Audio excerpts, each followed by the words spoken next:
তো কষ্ট করে এতটা পথ দৌড়ে আসলাম নামাজ পড়ার জন্য।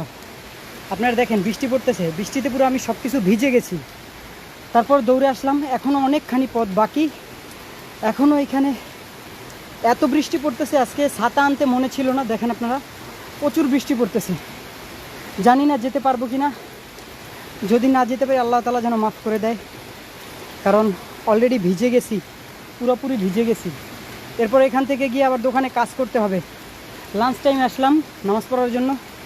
এমনিতেই তো নামাজ পড়লে আর খাওয়া হয় না শুক্রবার দিন দুপুরে, এর ভিতরে আজকে আবার ভিজে গেলাম অলরেডি।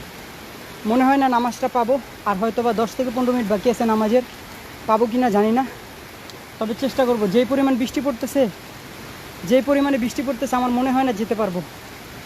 দেখা যাক কি হয়, বাকিটা আল্লাহ তাআলার উপরে। আপনারা দোয়া করেন আজকের নামাজটা পড়তে পারিনি, আল্লাহ তাআলা যেন, যদি না পড়তে পারি সে যেন মাফ করে যায়। সে তো দেখছে আমি আমার আপ্রাণ চেষ্টাটা করছি, দৌড়ে আসছি এতটা পথ, এখনও অনেকটা পথ বাকি। সবাই জুম্মার নামাজটা পড়েন প্লিজ।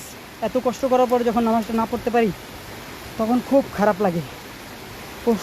আর আপনারা যখন ফ্রি থেকেও জুম্মার নামাজটা না পড়েন, এটা শুনলে এতটা খারাপ লাগে যা ভাষায় বোঝানোর মতন না। ভালো থাকবেন সবাই, জুম্মা মোবারক। আমার জন্য দোয়া করেন, যদি আজকের নামাজটা না পড়তে পারি আল্লাহ তাআলা যেন মাফ করে।